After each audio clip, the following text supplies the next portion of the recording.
Hello, we are ready to go. Hello, everyone. My name is Conrad on behalf of CameraStuff. Thank you for joining yet another episode of In the Limelight, where we dig into a piece of African photographic industry and we find some interesting people to talk to.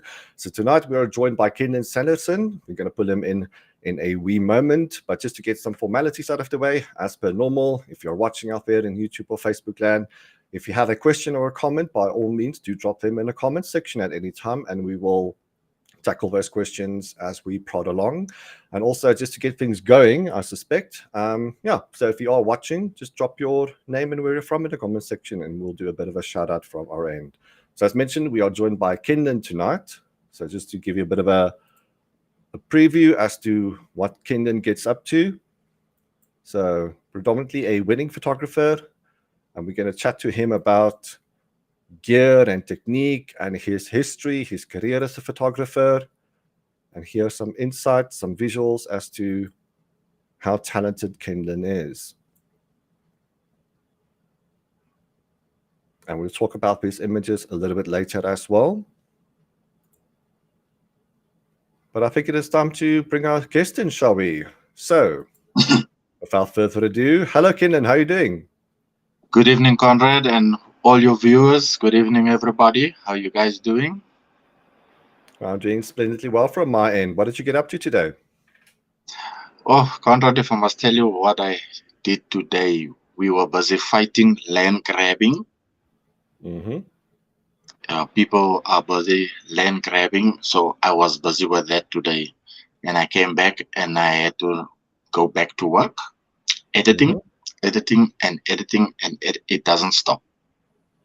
That's an interesting point, yeah. So, often as photographers, we are multidisciplinary and needing to do other things in our life as well. But somewhere in the middle, there's a bit of overlap, and it does join into our creative works and endeavors as well. So, we can perhaps touch on that a little bit later as well. But just to kind of get things going, it's a question I always normally start off with. How did you get started with photography? What sparked the creative part of you and picking up a camera? How did that get going? You know, a couple of years ago, a friend of mine gave me a cell phone. So basically, I started with a cell phone. It's that Samsung D500s. You know, those flip phones that flips like that, that has that external speaker that you put together. And I started taking pictures of friends, and I started taking pictures just like that, and I started printing them. And I started just gifting people. And as we went along, the passion started growing. And I said, you know what, I can put money away and just buy a camera. Bought my first DSLR. I'll never forget it. It was a D3000. Never forgot it. And that's how I started.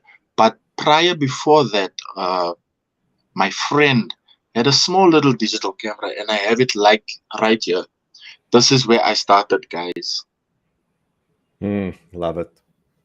This is where I started, and the passion started growing from there, and I never looked back.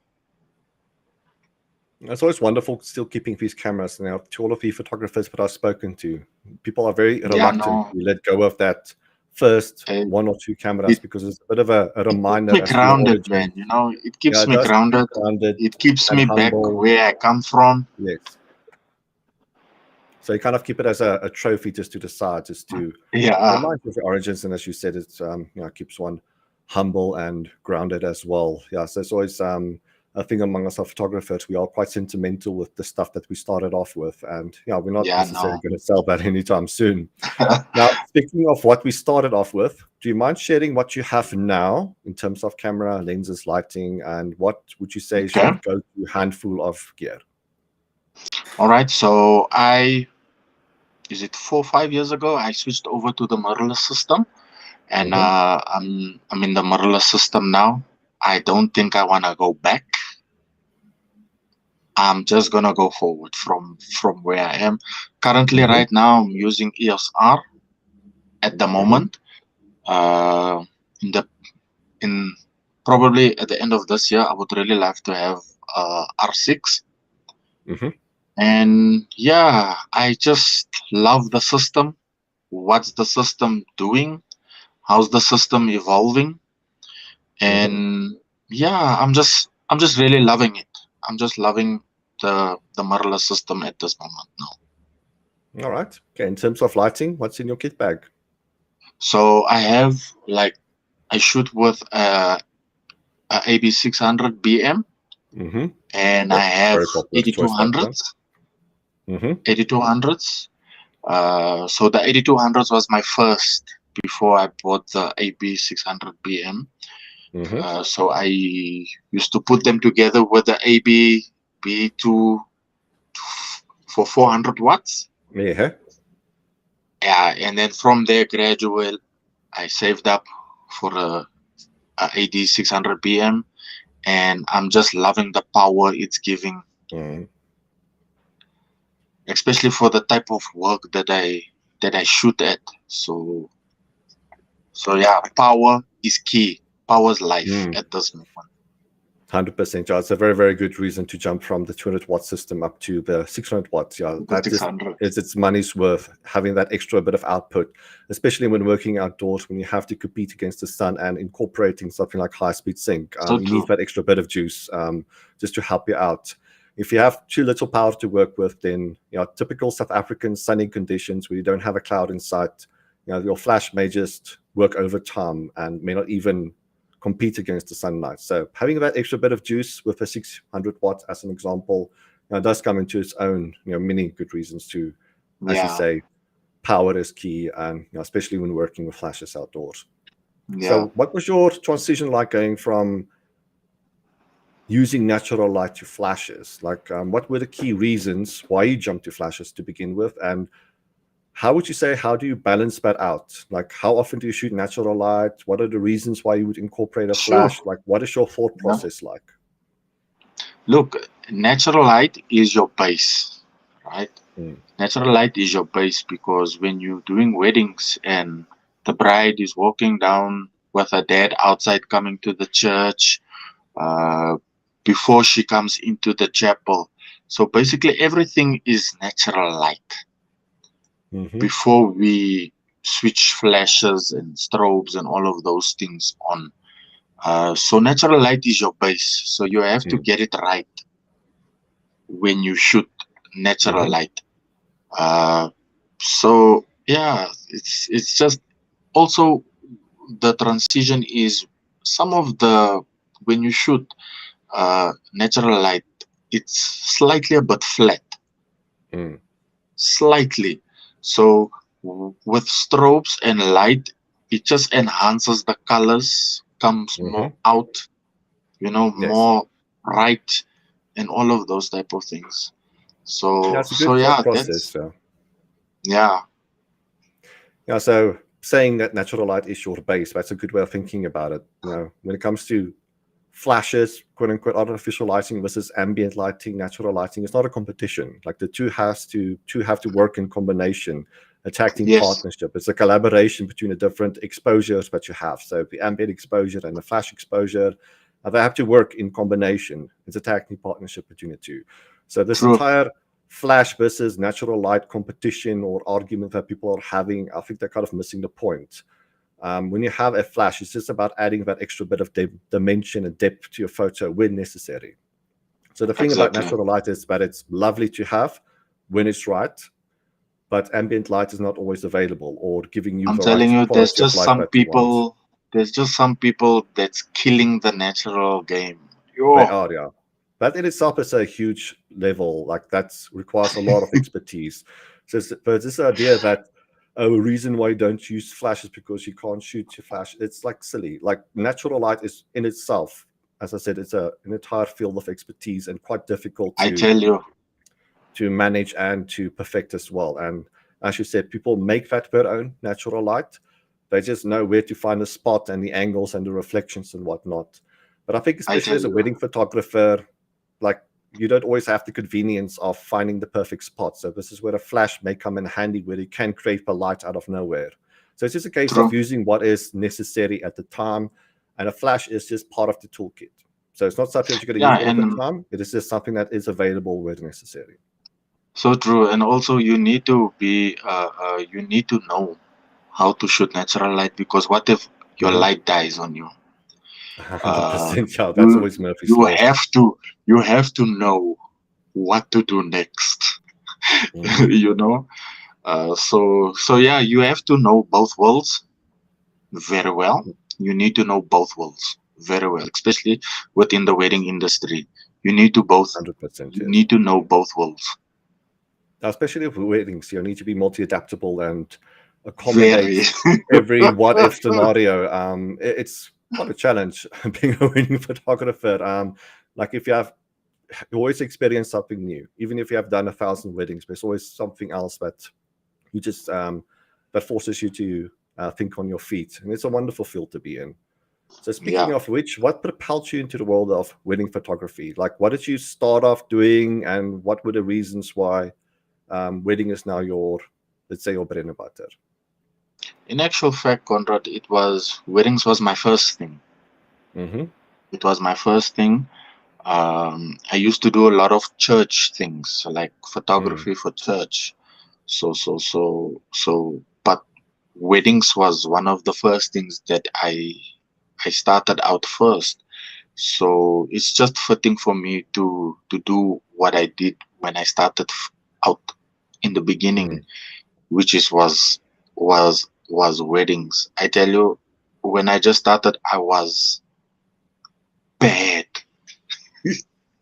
It was very bad, and I got crucified. Mm-hmm. Oh, and it never broke me, but it built me. Yes, It 100%. Yeah, Mm. it built me. I took it. I take it. If someone crits, I take it. It's not nice, but you take it and you learn. Mm. And I think I came to a point in my life where I've learned, and I'm still learning. Sometimes it's not perfect, but I'm still learning, and I'm open for correction. Mm. And That's a and good and attitude to yeah, have, yeah.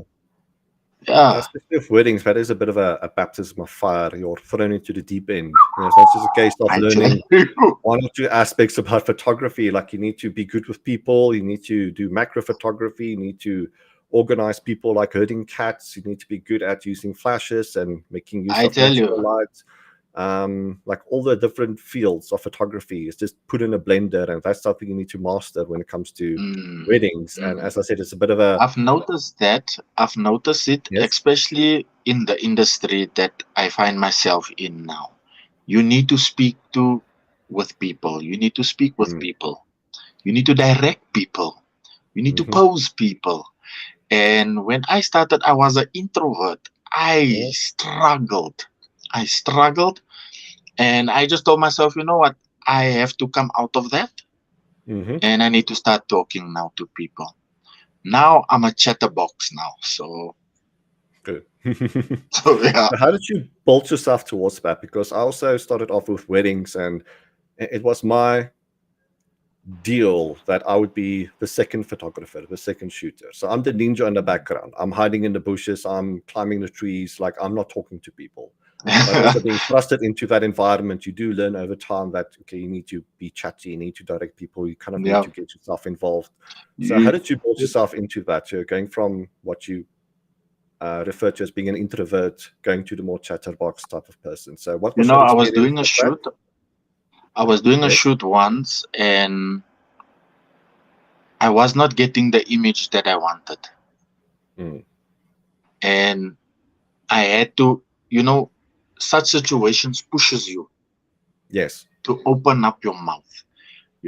As bad you feel, you just have to open up your mouth and start talking. Mm. And I realized, when you speak, you're gonna get what you want. Yes, And 100%. ever since that, I never looked back, because, Mm. and also if I didn't keep quiet, then I feel bad, because Mm-hmm. now when I need to edit, it doesn't look right. And then I now fight with myself. Why didn't you Mm. open your mouth? Why didn't you Mm-hmm. talk? Things like those. So I told myself, you know what, I need to come out of that and just start talking. And it just became a natural thing to me. I know there's many people that still struggle with that. Uh, so yeah, I just start talking now. If something is not right, I talk. 100%, yeah. So it's I can express a lot of empathy there. When I started out as well, images not working as intended. Like you have a little idea here, but In your head. you want it to happen, but it's not happening, and then you realize after the fact is that you didn't direct the people Yeah, properly, yeah. and things just didn't come together. And ultimately, this is very harsh to say, but you only have yourself to blame there. So You yes, know what's the you do throw worst, Conrad? yourself, yeah, you throw You know yourself what's into the the deep end worst? and just learn, yeah. You know what's the worst is you don't know the people. Mm. It's like you don't know, you never met them. They book you because they see your work, and you don't know them from the bar of soap. Hmm. And when you get there, it's like I need to meet you for the first time. You know, you Hmm. we engage with each other on email or on telephone, but Yeah. we never met each other. Yeah, it's a And now I different have to generalization. befriend you. I need to Mm. become your friend. And it takes the couple or the person a while to warm up to you because they also Hmm. don't know you and they Yes. see you for the first time. And that's one of the things I would make a little joke, you know, a Yes. comment here and there, just make them start laughing, start Hmm. smiling, tell the client, look, don't stress, I'm here, Hmm. speak to me, ask me anything, and all of those type of, those typical questions, just to let the client calm down. Once they calm down, I calm down as well, and then I think the relationship starts there. Yes. And then during the day, I just walk them through their wedding, how to pose them, and all of those things. But at the end of the day, we're family. Mm. That's a lovely way of putting it. Yeah. So it's initially a bit of a back and forth, getting to know one another.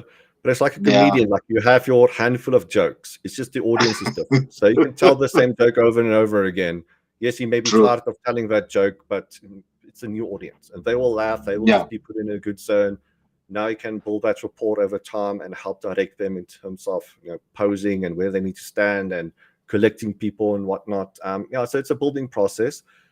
Yeah. Not many people are naturally good at that, especially when it comes to wedding photography. And if you find yourself Yep. in that boat, it is something that you naturally progress towards, something that you naturally get better at over time. You just need to give yourself that opportunity. So, in a manner of speaking, chucking yourself into the deep end, learning how to swim, that is just the case with Yeah. photography. You can't keep That's yourself a good into way a of putting it. comfortable zone. Yeah, you can't keep yourself in a comfort zone because you give yourself no opportunities to learn something new about yourself and the world around you. So, and True. photography is a good way to kind of just pull you out of that comfort zone. Yeah, so I Yeah. express a lot of empathy with what you said there about being an introvert, but casually and organically and naturally falling into that zone where you can communicate and direct people. And this idea that you had in your mind, now you can actually communicate that with people as well. Bring it to life. Yeah.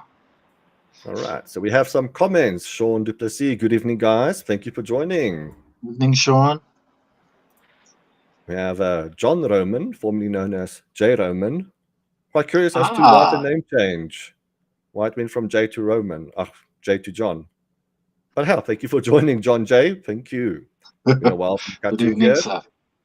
Peter Peters, it's been a while. Thank you for joining, man. Good evening, legends. Vote Conrad next for president 2024. Right, Peter, I'm going to ask you to capture my portrait for the posters on a lamppost, okay? Good evening, Peter. And Kenlin, you legend man. All right, another Appreciate question it, I have sir. on my side. So, as you progress through your career, what moment stood out to you? A moment that told you, this is exactly what I want to do. I'm very good at this. And this is what I'm going to do for a very, very long time. So, what moment, what experience can you share with us where you decided, yeah, this is for me. I'm a photographer. That's quite a difficult question, but nevertheless, uh, you know what people see now is not things that happened 5 6 years ago. Mm-hmm. What people see now is a compilation of learning, Yes. learning, learning, and never stop learning. You know, 100%. I'm constantly learning, Conrad. I'm constantly learning, and yeah, I say I just keep on learning, trying new things. I try new Mm-hmm. things, and yeah, and we just keep learning. That's one of the things that I strive to. Uh, I keep learning. Yeah, I so it's a think learning. there's no That's better way yeah. to explain it to you. It's just learning, you know. Uh, Yeah, it can't be yeah. understated. Yeah, the learning process.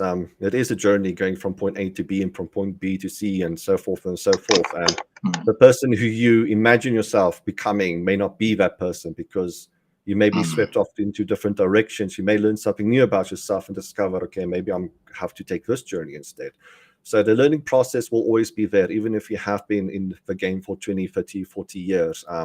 In fact, if you stop learning, become complacent, that's the depth of creativity and the depth of one's personality and yeah. individuality. So complacency is a bit of a destructive pattern, and yeah, it's good having that attitude and that expression towards life that everything is about learning. And as a photographer, a creative person, that is what invigorates my mind.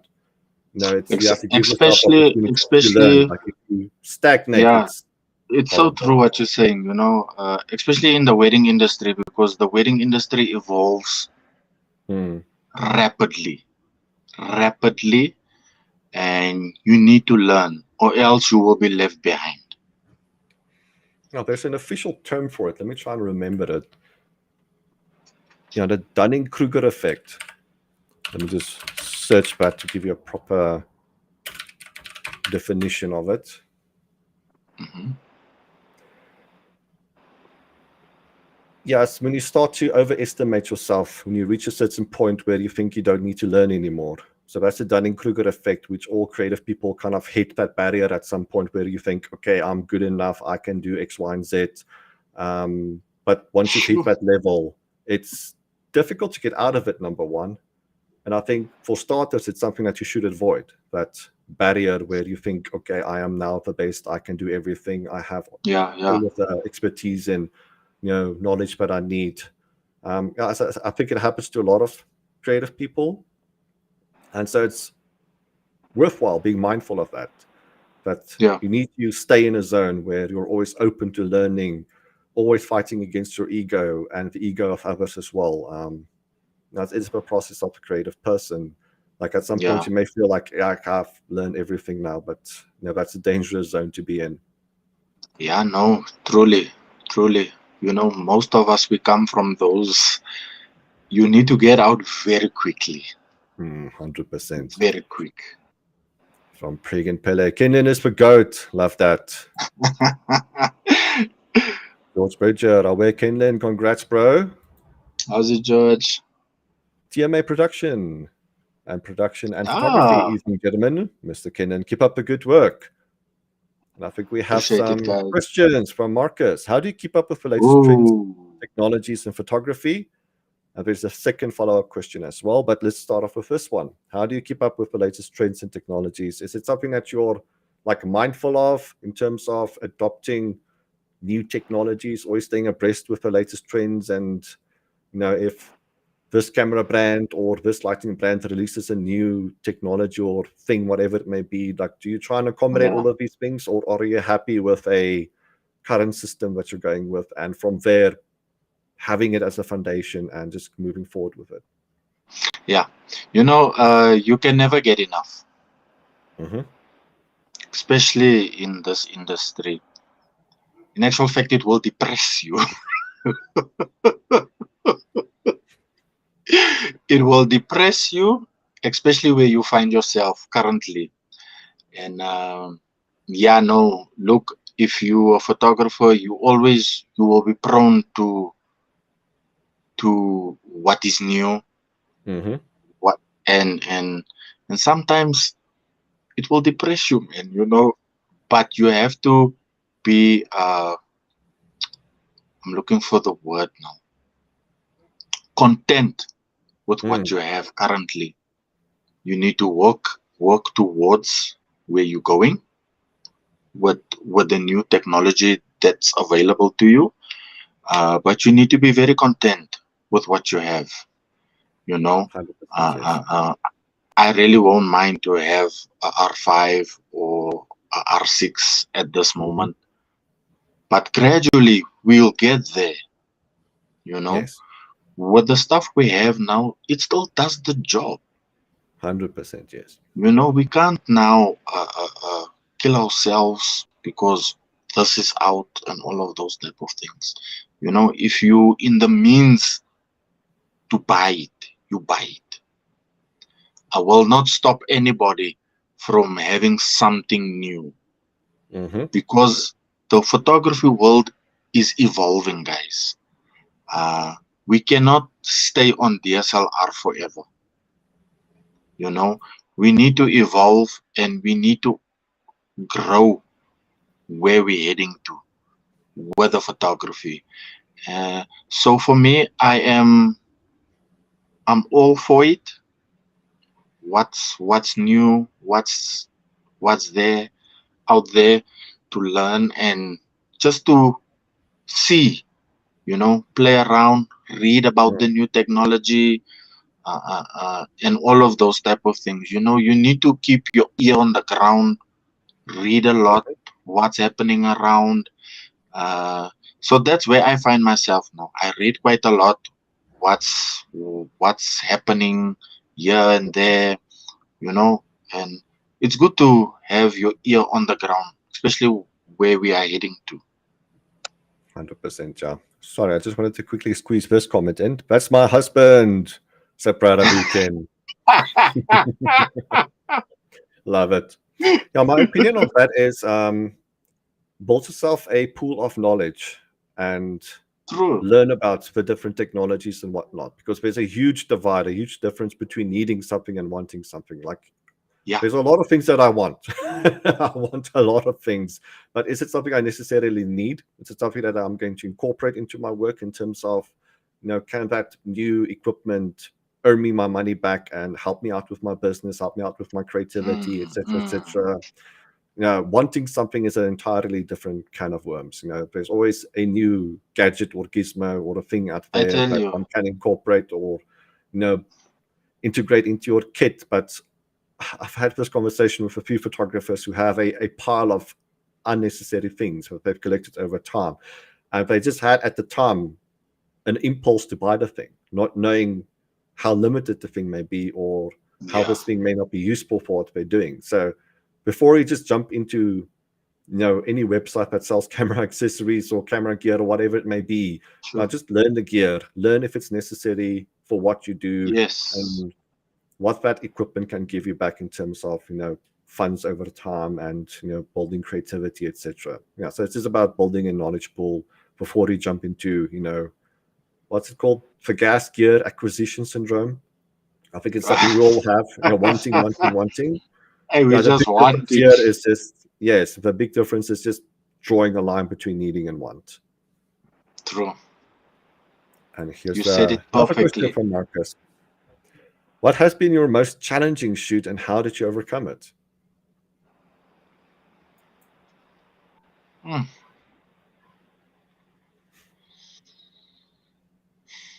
Photography in itself is a challenge Hmm. when you shoot. I think every shoot provides its own unique challenges. Every shoot is Mm. a challenge. It challenges you. It Mm-hmm. challenges you. How to overcome it. One of the things that I do is, while shooting, you need to.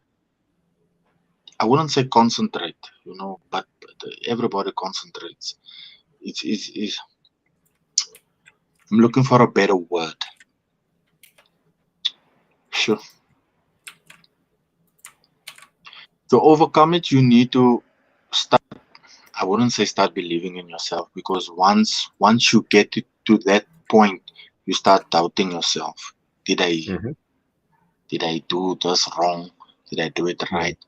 To overcome it, you need to motivate yourself, Mm. to get you out of that rut.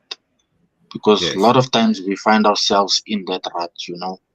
How Mm-hmm. do how to overcome certain things, uh, especially when you're shooting outside. Sometimes the lighting is not right, it's not perfect, uh, uh, and there's where all your experience and Yes. your knowledge comes now into into play, and how to overcome certain obstacles, not Mm-hmm. just only in shooting, but also how dealing with people, because you can Mm. find people are very stressed, they Mm-hmm. stressed, and also they're gonna stress you out as well, because you know uh, It's a vicious you cycle. just Once stress is somewhere there, it's just going to stress each other you out. understand what I'm saying, and and Mm. and you as an individual, you read the signs, you can see, you can feel what the people are feeling, you know Mm-hmm.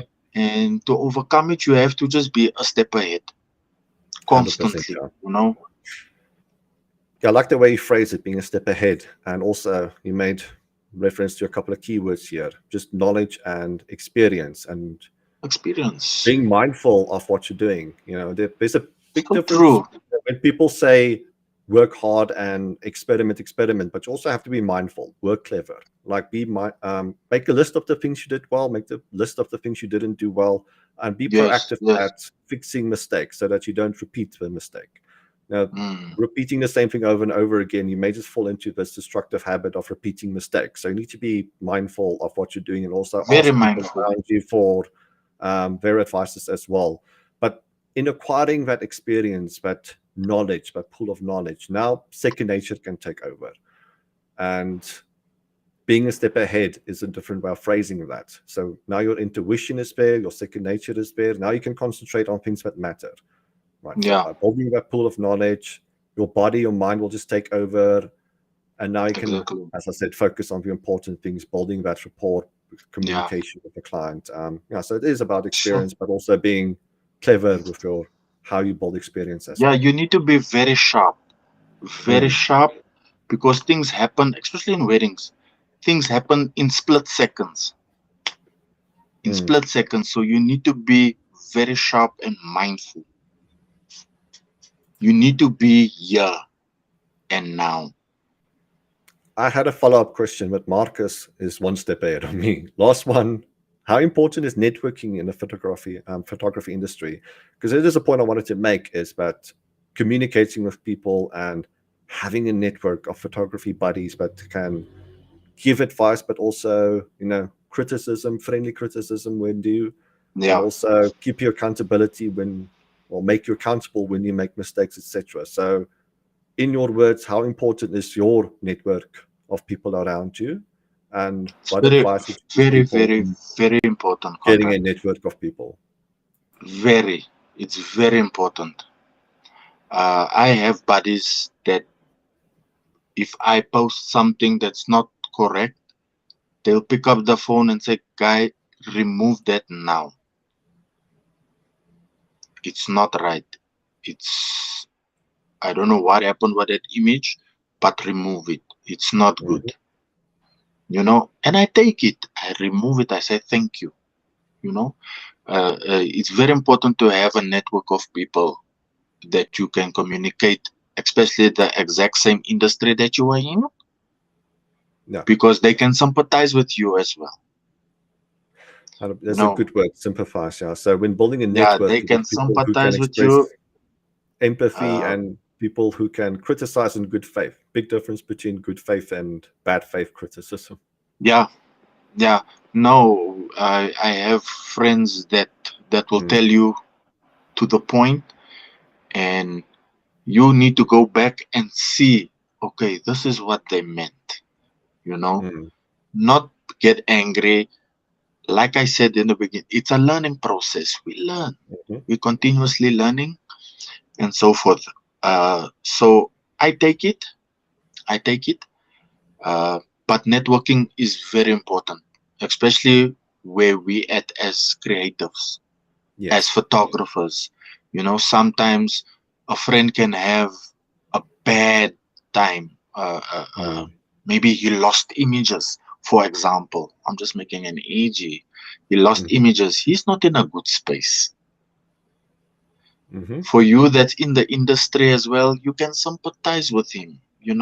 Mhm. You know, check him up again. Tell him, Yes. look, pick yourself up. It's not the end of the world. You know.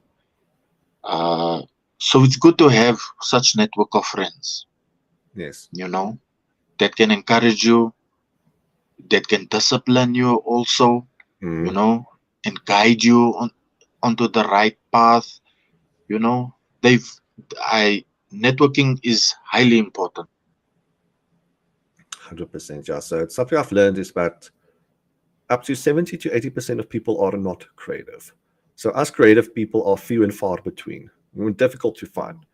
And so by building a bit of a network, you can communicate with people who are like-minded and empathetic towards your goals and aspirations, where you maybe made a Yes, point about yes.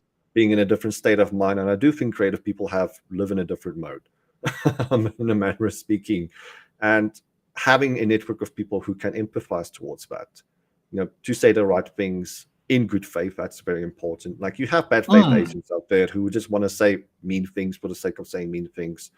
So you have to be mindful of who you put in your little network and how you provide back as well. But it yeah, is important just to have that little community, that network of people who can keep you on the right track. Vice versa, it nurtures you to keep other people on the right track as well. So it's a two-way true. street.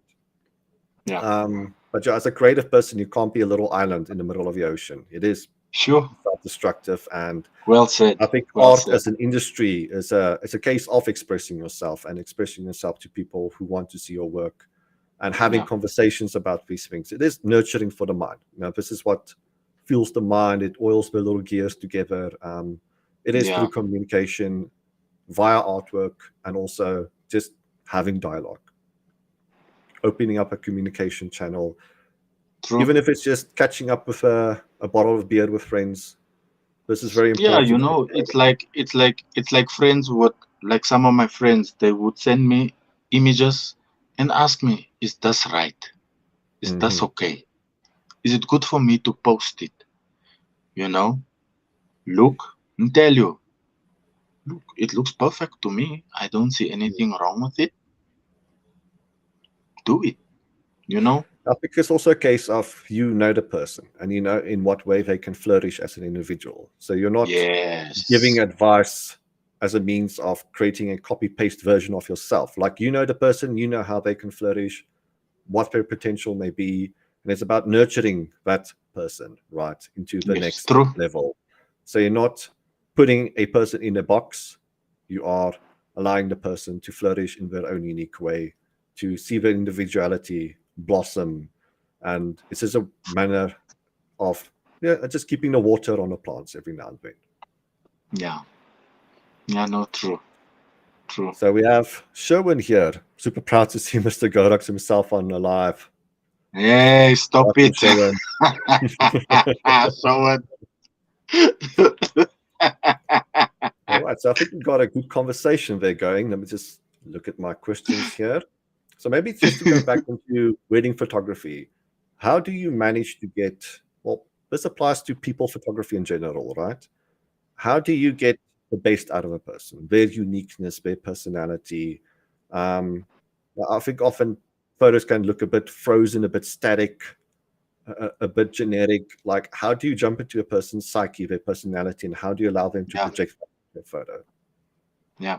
No, you need to talk to the couple. Mm, You have to talk to them. Uh, in actual fact, you need to come to their level, not mm, they come to your level. yes. Because I'm out there, I scream, I'm out there. So Hmm. it's good for you to come down to their level because they are shy, they are nervous. So you come to their level, talk to them, crack a joke or two, you know, laugh, talk to them, how was your day, you know, just get to their level and slowly build, build, crack a joke here and there while you're shooting, you know, uh, uh, uh, uh, uh, yeah, just continuously talking to your client. Yes. That's the most important thing. Now, when you have a dialogue with a person, it's also important, you would know this, just to keep your finger on that button, because you may just capture a natural expression, a laugh, or Exactly. them looking at the camera in a very specific way. It's just also be intuitive, be quite ready to push that shutter button. Yeah. That's a learning skill over time as well, but it is very important what you say about having a dialogue, because you want natural reactions Yeah. and emotions and And with that behavior. as If well, you Yes. with that as well, it also gives you full control. Mm. You have full control because now you can pose them, you can Mm. tell them when to smile, you know, and it brings out the best not just on of me, but on their day as well, you know. Uh, uh, so it's a win-win situation Mm. uh, because I'm engaging you, I'm posing you, telling you what to do. It brings out the best in them and in my craft as well. Mm. I love that. Yeah, it's a two-way street. Yeah, Definitely. it Yeah. The is. client It is happy, is. you're happy, and if you're happy as well, like you need to bring the energy, as you said, get down to their level, but also lead by example, lead with energy for them to Yes. follow in. Yes. It's like you're leading Um, them. Yeah. yes, 100%. I like that. Question from TMA Production and Photography. How do you feel being on your feet for all day after a job? Any back problems you encounter? Because I do. You know, especially when you stand so long, guys, you know, you become, it becomes second nature to me now. Mm, First, I used to complain, my feet, my mm, back, and all of those type of things. Now, especially if you're shooting as so long as I'm shooting, it becomes second nature. So I mm-hmm. don't feel it that much anymore. I think my back is dead. I just live with it. So I don't feel it. I think one of the most important things that I can tell you, especially when you know you're gonna stand long, wear comfortable things, comfortable Hmm. sneakers. Yes. Invest in your feet, guys. Invest in your feet. Wear Hmm. comfortable things. You cannot wear shoes on a wedding day. Hmm. That's something I've learned. You need to wear comfortable things. We're not saying you must wear Crocs, guys. Don't wear Crocs on a wedding. Wear some, I would wear a love to see nice, that. I, I would like to wear a see Kenlin in comfortable a suit and sneaker. Crocs. You know, look presentable, look Of course, neat. yes. You understand, but wear something very comfortable. Hmm. Sometimes you won't feel it because it's so comfortable. You know, so it's very good to invest in your feet as well, especially if you know you're in the industry. Wear something, invest into your feet. Mm. Yeah, I think this is also a well, can go off on a couple of tangents here.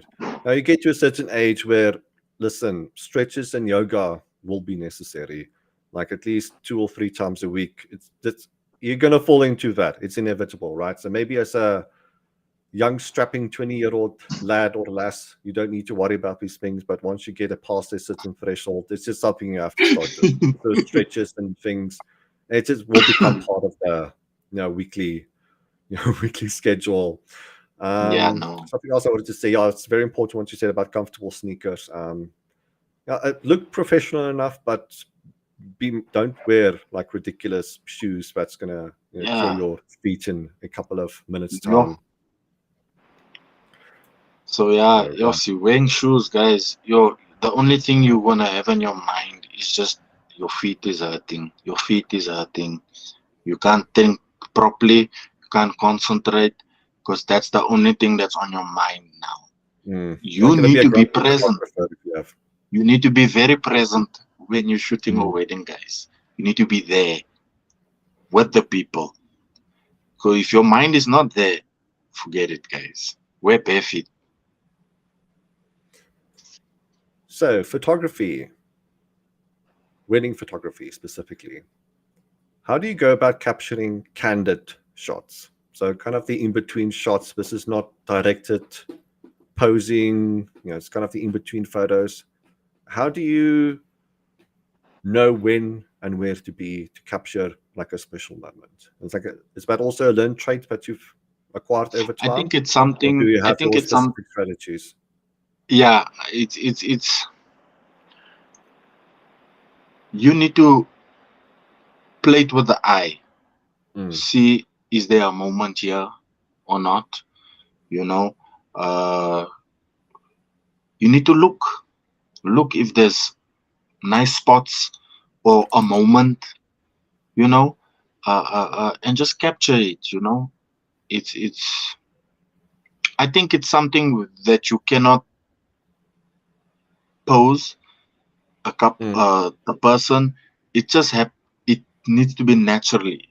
So yeah, some of them they don't even have to look, but you can capture a moment with it. So I think it's very important that you play it with the eye. You need to see if you can get a good image just by just capturing them like that. It's makes it's sense. it's it's something that I wouldn't say you develop it, but I think it's something that just needs to become naturally to you, Mhm. naturally, especially when you take those type of images. uh it's something that comes naturally to you. You need to play it with the eye. You need to see if this, and tell yourself, is this a good uh, image or not, and just move on. Mm. you know I think it's also an experience thing where if you do the same thing over and over again, you kind of know specific moments are going to happen at a specific time. It's like being a band Mhm. photographer. If you know the songs and if you have been to their concerts a few dozen times over, like Yeah, the singer is going to jump in the air at this particular moment in a song. The fireworks are going to go off at this particular moment. So yes, being yes, there, being present, being vigilant, and acquiring that um, experience over time will just help you to get into the right spots at the right true, moment. So it true. is what's that thing where the harder I work, the luckier I get. It applies to candid, casual photography as well. It's when you get yourself in the moment over and over and over again, you will start getting luckier with your shots as well. Yeah, no, So, true. Kenlin, we've been in it for 50 minutes. Time flew, eh? I Sure. told you at the beginning. Wow. Once we get talking, it's just going to be 50 minutes gone like that. So, I have two more questions. Yes, sir. But I want to open the chat box now. So everybody watching out there in YouTube and Facebook land, if you have any questions to ask, here is your opportunity. So on the keyboard, or if you're using a smartphone, get your questions lined up in the comment section and we'll tackle them after I ask my two questions. So what advice would you give aspiring photographers out there? I dread that question so much. What do I say to an expiring photography? Look, I'm gonna be brutally honest. I'm Hmm? gonna be brutal honest with them. You like brutally It's not an honest? easy industry. Yeah. It's not easy. It's not easy. Uh, it's a lot of hard work. It's a lot of hard work, guys. Practice, practice, practice, practice. Hmm. Uh, I was telling somebody the other day. Also, they asked me the same uh, question, and I told them it might look nice from the outside. Mm. It looks nice. that glitz and that glamour. It Mm-hmm. looks nice, but it's a difficult industry. You need to know what you're doing. You need to because there's a lot of pressure on you Mm. because you are capturing someone's special day. It's very special. In actual fact, it's very sacred to that Mm. couple, you know, and you need to know what you're doing. Mm-hmm. You have to know. Yeah, I think the Practice, best practice, and practice. investment would be that of acquiring knowledge and expertise over time. I From tell there, you, it provides a foundation to everything going forward. So, building a true. knowledge pool in terms of visual literacy, knowing how to use your gear, all of those things in combination. Very From there, important. second nature will take over. What's also very important, I think we touched on it a couple of times as well, is having that network of buddies that can help nurture you through these difficult times. You made a point about how it Yeah. is a difficult industry, and you need companions, you need partnerships, you need um, just somebody to talk to every now and then. And sharing knowledge and sharing not just around photography, but around business as well. Yes, maybe at some level we are in competition with one another, but a healthy industry creates healthy clients. And once we can True. collaborate and be on the same page, the industry will just flourish from there. And Mm. the outside world is full of competition. I made this point like in almost every of my live sessions. Like we have so much to compete against out there in terms of economy, load shedding, unemployment, difficult times all around. Like we can't be in this strict competition among our fellow creatives as well. So Yeah. that's a very good point that you made in terms of just having that network of buddies available. Mm. Yeah. No. And so from there, it's just nurture, nurture, nurture, nurture yourself and nurture people Yeah. around you. Like you will fall True. into the right path as things are intended. It may not be the thing that you imagined when you started out, but you're not a little person doing this by yourself.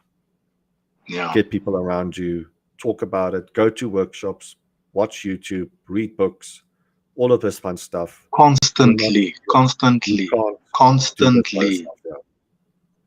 Constantly. All right. So, Dylan, Julius. Hello from Julius Media. Thank you for joining. Good evening. So, Drew here from Johannesburg. Do you work alone, especially with weddings and editing afterwards? That's a good question. So, do you have second shooters? What is the nature between you being first shooter and second shooters? And in terms of editing, like, do you outsource it? Is it something that you do yourself? Uh, I shoot alone. Uh, I shoot alone. I don't have the luxury of a second shooter. I don't have that luxury. That's a luxury. And editing, I don't outsource. I do it myself. Uh, I would really love to have the work being edited. Just outsource it and let it go and being edited. But I'm not sure there yet. I'm not Mm, there yet to outsource it. I really want to do it, but currently I'm editing myself. mm. So that is my last question, kind of on topic. Where do you see yourself in the next 2, 3, 5 years? Like, do you see yourself building the brand where you can perhaps outsource editing, where you can accommodate second shooters? Do you see yourself, making a brand for yourself, or do you have other aspirations? Like, where do you see future Kenlin? Look, I see myself Mm-hmm. training, Good one. speaking. I cannot shoot forever, so I would love to give knowledge, Mm-hmm. teach youngsters about it. You know, uh, do training and so forth. Uh, Second shooters will be there. I would love to outsource editing because I Mm-hmm. think that is one of the things that kills us as Mm. photographers. It, I wouldn't say it kills us. It takes your soul. It's demotivating, yes. it kills you. I think on topic here, how do you make time for yourself and family? And sometimes we get lost in our own small worlds where it's just work 24/7. And we kind of touched on editing here, where it's Yeah, you've done the shoot, now you need to be in front of a computer until 2 a.m. or 3 computer. a.m. So So how what do I you do, I balance tell, work life and the yeah. rest of life? So what I do is I speak to my family. You know, I tell my kids, I tell my wife, guys, I am gonna edit now, Mm-hmm. but just give me some time, then I will spend with you. So what I do, I break it up in times. So when Mm-hmm. I take a break from editing, I spend time either with my family, you Okay. know, even if it's just watching quickly a cartoon, you know, Mhm. with the girls, or just have a cup of coffee, just sit with my wife, and let's just have an oversight. How was your day? and and how are you? Or if I'm not busy, or when she's at work, pick up the phone, call her. How's things? Mhm. How are you? This, that, and the other. Uh, there must you must strike a balance Mm. somewhere. Somewhere it cannot just be all work. It's very important because you need to get the work out. Mhm. You know, but you have to have a balance. You have to. That's often what I do. So when I'm editing, I have the monitor here where Photoshop is on, and I have WhatsApp open here, so I can still communicate with the Yes. fiance at least. Yes. So it's just have that channel open. So yes, we have work things that need to be done, but keep yourself open. Like don't Open put for a yourself in a family. box. Yeah, so you can still talk to people whilst working, editing and whatnot. Obviously, that's not the True. case when doing a wedding shoot out there. But when you're at home and you have responsibilities elsewhere when it comes to editing or doing social media, whatever it may be, just be open. I know that's easier said Mm. than done, but you can't close yourself off in a box where it's just micro attention here, here, here. It's and this is what I tell my wife always. Create the time. Mm, have Create to do the time. Because schedules, yeah. sometimes we get lost in the work and we cannot keep time. We get lost in time Hmm. in our work. Uh, Create the time. Tell yourself, look, I'm not editing for 4 5 hours. Hmm. Take a break. Yes. A 2 hour break. Touch base with your family. Touch base. How's your kids? Did you do homework? How was school? You know, Hmm. things like that. You know, uh, it's very important. No, it's just good advice in general to step away from the computer, regardless, Very. because if you are looking at the monitor for 5 hours on a time, you are going to over edit your photos. That happens to all of us. Like if you spend too much time behind a computer, looking at a monitor, just photos get overdone and overcooked. So you need to give yourself a couple of minutes here and You there as have well. to.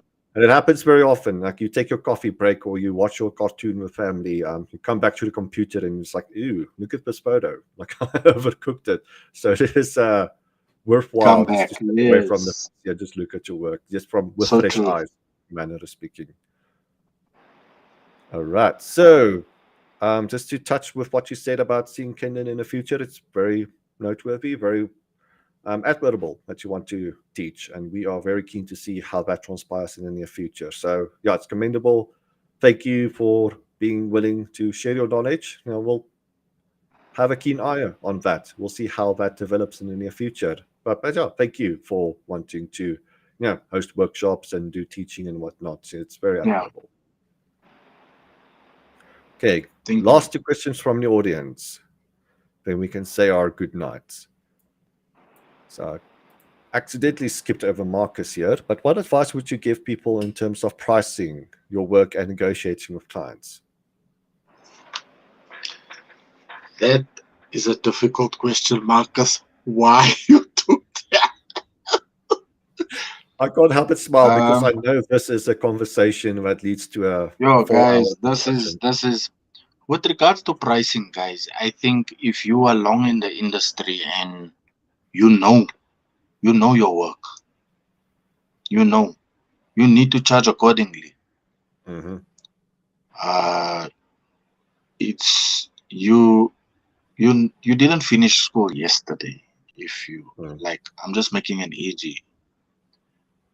Price accordingly to your worth. You know, Mm.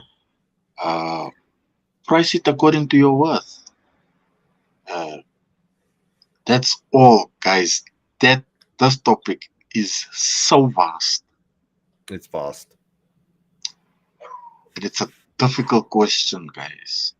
Yeah, I think just as a base, you're not just earning your money back in terms of time. Like Hmm, you should earn a salary with that. you have to. So when you buy a lens, don't think about it, okay, I'm paying back the lens. No, you need to worry about utilities and rent and groceries and your children's braces, etc. as well. Sure, So when it comes to sure, Conrad. pricing for your packages, all of these things need to come into the equation as well. So it's not just your worth, which is a very important topic, but it's beyond that as well.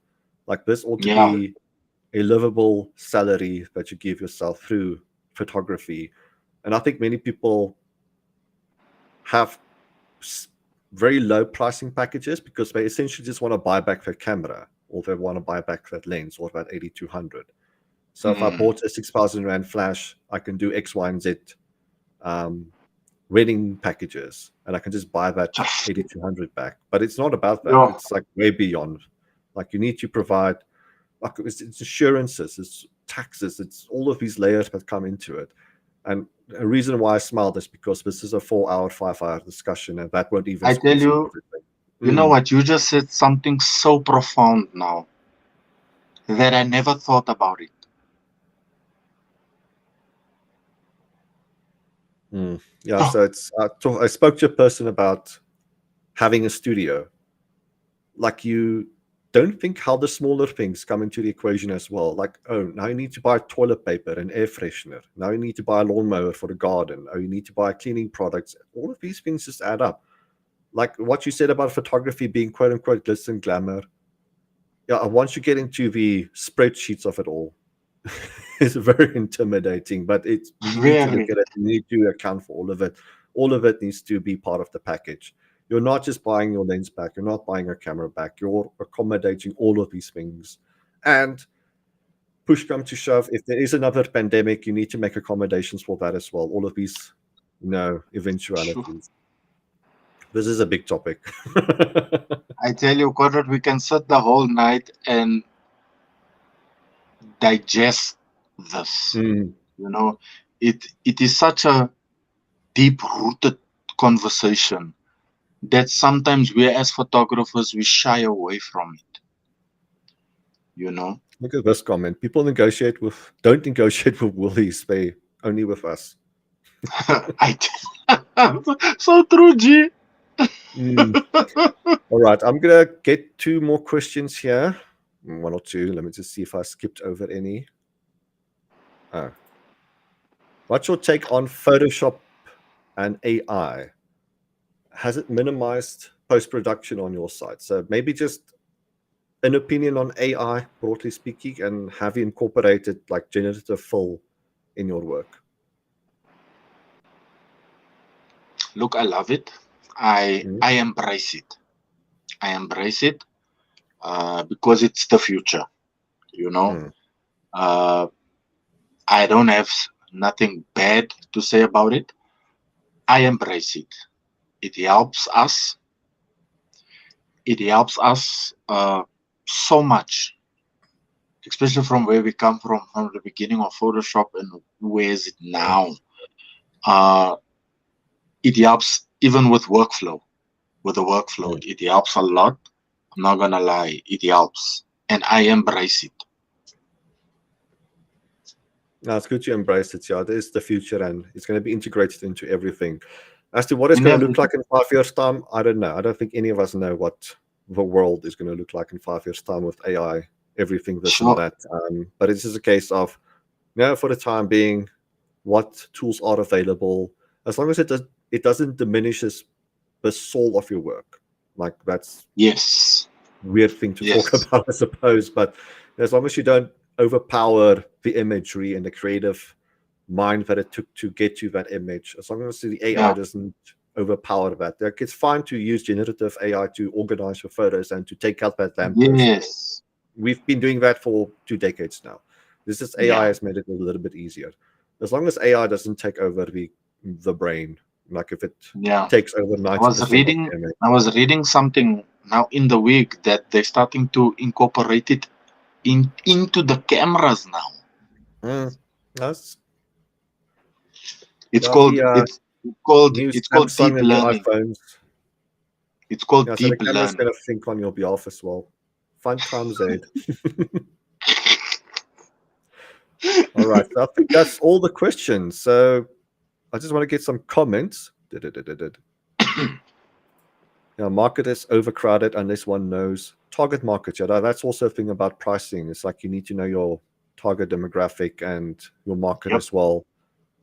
People have different buying experiences and wanting to engage in different buying experiences. So that's a different kettle of fish as well. But yeah, it's a good point as well. Know your target demographic, know your target audience. Already did this one. Okay, I think that's it. So, Kenlin, thank you so much for joining and providing all of your wonderful insights. It was a fantastic discussion. I'm certain the audience, we had a big audience going, loved it as well. From the deepest corners of my heart, I really enjoyed this. This was fantastic, and I do appreciate Thank you you. I so much. appreciate your work, and I appreciate everything that you put into this industry. Big thank you from my side. I don't know if you have any closing statements, any shout outs to make. I just want to say thank you to you, Conrad, for the opportunity. It's a pleasure is I mine. don't take it for granted, sir. I don't take it for granted. Appreciate you. Thank you so much. And thank you for everybody that tuned in.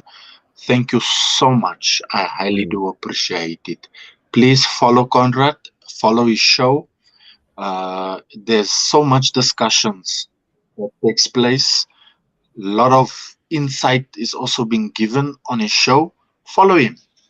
Follow him. Thank you so On that much, note as Conrad. well, all of your links are provided in the comment section and the description. So everybody watching, do follow Kenlin as well. Yeah, and follow his journey. So a lot still to happen. He wants to teach one day. So if you want to keep on touch, or keep abreast with that as well, just follow our guest, follow Kenlin, and follow his journey and be inspired. Wonderful discussion again. Thank you, Kenlin. Thank you so much.